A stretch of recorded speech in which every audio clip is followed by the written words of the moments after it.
Maka Nabi SAW mulai bermusyawarah dengan para sahabat. Telah turun kepada saya wahyu, informasinya pada saat itu Quraisy keluar dengan 1000 kekuatan, 200 pasukan kuda, 800 pasukan unta, gitu ya. Kemudian ditambah lagi dengan ratusan ekor unta membawa logistik mereka, dan mereka membawa para wanita dan bekal-bekal yang banyak. Maka Nabi SAW berkata, wahai manusia, berikan pendapat padaku, apa saran kalian? Dan ini sebuah hikmah yang sangat besar ya. Nabi SAW sebenarnya sudah dapat informasi pada saat itu pasukan Quraisy keluar dan Allah menyuruh menghadapi. Tapi Nabi SAW bermusyawarah dengan para sahabat. Bagaimana pendapat kalian untuk menghidupkan jiwa mereka supaya siap untuk perang? Abu Bakar tanpa nunggu, manusia yang paling mulia dalam Islam, tidak pernah terlambat dalam kebaikan. Sampai Umar bin Khattab mengatakan, saya tidak pernah melihat diri saya dan muslimin bisa melampaui Abu Bakar dalam kebaikan. Setiap Nabi sebutkan sesuatu, dia sudah ada duluan. Selalu gitu. Sedekah, kita baru bawa harta sudah ada di depan Nabi. Umar pernah bawa setengah hartanya, datang ke masjid. Nah, waktu Nabi bilang jihad, sedekah, lalu dia kaget, Abu Bakar sudah ada. Padahal dia sudah bilang, waktu Nabi bilang jihad, saya hari ini akan dahului Abu Bakar. Begitu datang ke masjid, Abu Bakar sudah ada. Lalu Umar mengatakan, pasti hari ini sedekah saya lebih banyak, karena saya 50%, seluruh harta setengahnya, setengah harta saya bawa. Lalu duduk, lalu dia tanya Abu Bakar, hai Abu Bakar, apa yang kau berikan? Kata Abu Bakar, seluruh harta saya. Abu Bakar berdiri, pada saat itu ya, pada saat lagi genting-gentingnya nih, ini tunggu pendapat, ini satu pendapat berpengaruh besar pada perang atau tidak. Abu Bakar mengatakan, wahai utusan Allah, lanjutkan langkah anda dan kami bersama anda. Perang, pulang, kami siap. Nabi SAW berterima kasih pada Abu Bakar. Baiklah, terima kasih Abu Bakar. Nabi cuma bilang, berikan aku pendapat wahai manusia. Siapa lagi yang punya pendapat nih? Lalu berdiri setelahnya Umar radhiyallahu anhu. Umar berdiri mengucapkan kalimat yang sama dengan Abu Bakar, ya Rasulullah, melangkahlah. Di mana anda mau pergi maka kami ikut. Perang, pulang. Nabi SAW terima kasih pada Abu Umar, lalu Umar duduk. Nabi masih ulangi, wahai manusia, berikan pendapat. Berdiri lagi sahabat Nabi yang mulia, Al-Miqdad Ibn Amr radhiyallahu anhu, terkenal. Miqdad ini teman-teman sekalian adalah orang yang luar biasa, sampai dikenal kekuatannya sampai dengan 1000 orang. Umar bin Khattab pun mengakui itu. Dia mengatakan, wahai Rasulullah, berbuat apa saja yang telah Tuhan anda perintahkan. Apa saja? Kami tidak akan mengucapkan kepada anda seperti yang diucapkan oleh Bani Israel kepada Musa alaihissalam. Dalam surah Al-Ma'idah, surah nomor 5 ayat 24, waktu Musa alaihissalam diperintahkan Allah suruh Bani Israel itu, waktu selamat dari kejaran Fir'aun, serang Palestina, rebut Palestina itu. Rupanya mereka tidak mau, orang-orang Yahudi. Apa kata mereka kepada Musa? Mereka berkata, surah Al-Ma'idah surah nomor 5 ayat 24, a'udzubillahi minasyaitonirrajim, qalu ya Musa inna lan nadkhulaha abadan ma damu fiha fadhhab anta wa rabbuka faqatila inna hahuna qaidun. Mereka berkata, hai Musa, ini termasuk sahabat-sahabat Musa ya, berkata pada saat itu, kami sekali-kali tidak akan memasuki Palestina selama-lamanya, karena selama mereka ada di dalam Palestina, rupanya ada orang-orang yang asli turunan Yaman, mereka postumnya kuat-kuat, tapi mereka waktu itu menyembah berhala. Orang-orang Yahudi tidak mau masuk sana. Apa kata mereka? Pergilah kamu berdua dengan Tuhanmu hai Musa, perangi, kalau menang beritahukan kepada kami, sementara kami akan tunggu di sini.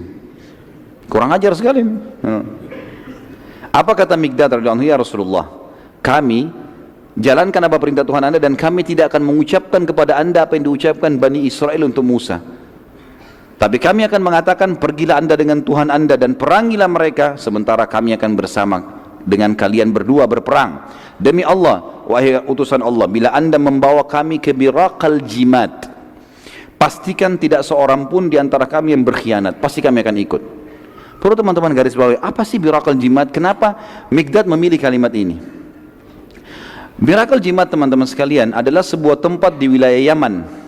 Antara kota Madinah dengan Biraqal Jimad ini ada 14 suku, semua suku jumlahnya ribuan orang, jadi ada puluhan ribu orang yang membenci dan siap memerangi Islam. Waktu itu jumlah mereka 300 orang saja. Apa kata Miqdad? Ya Rasulullah, kalau anda mengajak kami ke Biraqal Jimad, ya, ke sana, Biraqal Jimad ini tadi Dari Madinah ke sana jaraknya ada 14 suku, ribuan orang semuanya benci Islam. Kami lewatin satu-satu suku itu, kami perangin sampai ke lokasi itu, kami siap. Seperti itu bahasa, jadi luar biasa. Artinya jangan anda menyuruh kami berperang satu peperangan, 14 peperangan pun kami siap. Kalimat yang luar biasa. Kata sahabat yang merawikan hadis ini, sungguh Mikdad telah mengucapkan kalimat di perang Badar yang aku berharap aku yang mengucapkannya, karena kalimat itu lebih aku cintai daripada humurun ni'am, atau nikmat yang terbesar, gitu kan. Karena kalimat ini mulia sekali. Nabi SAW masih belum puas. Beliau berterima kasih pada kita lalu mengatakan, wahai manusia, berikan pendapat. Masih kurang kalau cuma 3 orang. Ayo, siapa lagi yang bisa pendapat? Ahli sejarah mengatakan sebab Nabi SAW terus meminta pendapat karena semua yang memberikan pendapat dari Abu Bakar, Umar, Mikdad radhiyallahu anhu ini adalah orang-orang Mekah semua. Orang-orang Mekah wajar karena mereka masih marah sama Quraisy, perilaku-perilaku yang jahat. Belum ada satupun orang Madinah yang memberikan pendapat nih. Makanya Nabi tanya terus, wahai manusia. Tapi Nabi punya tata krama. Nabi gak bilang, wahai Ansar bagaimana kalian? Enggak. Wahai manusia, berikan pendapat lagi. Nabi tunggu terus. Terus saja, dan tercatat dalam sejarah ini baru peperangan pertama diikuti oleh orang-orang Ansar bersama Nabi SAW. Dan perlu digarisbawahi teman-teman sekalian, di Bai'at Aqabah pada saat Nabi SAW di Mekah dan orang-orang Quraisy, orang-orang Madinah datang membaiat Nabi SAW, memberikan kesetiaan, janji setianya, itu akan membela Nabi di Madinah, di kota Madinah. Di luar Madinah belum ada akad. Akadnya waktu itu, kalau anda datang ke Madinah ya Rasulullah, kami bela anda. Jadi belum ada akad, kalau sudah tiba di Madinah kami menyerang, anda menyerang kami ikut, belum ada itu. Maka Nabi SAW ingin tahu ini, benar gak ini, gimana Madinah ini? Pada saat itu teman-teman sekalian, Sa'ad bin Mu'adz, tadi tokoh kita yang mulia, pimpinan suku Aus, tadi saya keliru, saya katakan Khazraj ya. Beliau berdiri lalu mengatakan, kami melihat ya Rasulullah, seakan-akan anda menyinggung kami orang-orang Ansar. Kata Nabi SAW, iya ya. Karena ini berat, ini peperangan, menumpahkan darah, meninggalkan keluarga, segala macam. Saat lalu berkata, demi Allah ya Rasulullah, bila anda menyeberangi lautan, niscaya kami akan senantiasa bersama anda. Maka Nabi SAW sangat senang dengan pernyataan Sa'ad, karena Sa'ad mewakili orang-orang Ansar, pimpinan mereka. Lalu beliau bersabda pada saat itu, turun wahyu menyampaikan berita gembira khusus bagi yang hadir di situ. Kata Nabi SAW, berita gembira buat kalian semua. Ini yang hadir nih 313 orang dapat berita gembira dari langit sekarang. Beritanya adalah, sesungguhnya Allah Azza wa Jal, Allah yang maha tinggi dan maha mulia, telah menjanjikan kepadaku salah satu dari 2 kemenangan.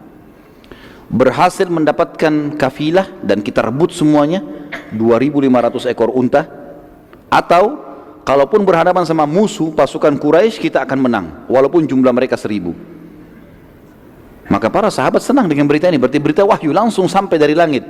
Ini pasti menang, mau lemah, mau jumlahnya sedikit, mau tidak punya keterampilan perang, pokoknya menang. Tiketnya sudah ada. Tapi para sahabat itu yakin benar. Anda nggak tahu kalau kita yang hadir pada saat itu. Allahu a'lam. Dari seluruh mukminin yang patuh kepada Tuhan yang Maha Perkasa dan Rasulnya Muhammad SAW, semuanya gembira. Tetapi ada satu hal, kata ulama sejarah ya. Di sini jiwa para sahabat berharap dapat kafilah, bukan perang. Karena mereka juga berpikir kafilah cuma 40 orang yang dilawan. Ini 1.000 orang. Ini penjaga kafilah biasa seperti mereka. Ini pasukan perang keluar dengan banyak bekal. Maka jiwa mereka tetap berharap supaya dapat kafilah. Mereka tidak berharap ada peperangan. Dan Allah ceritakan masalah itu dalam surah Anfal ayat surah nomor 8 ayat 5.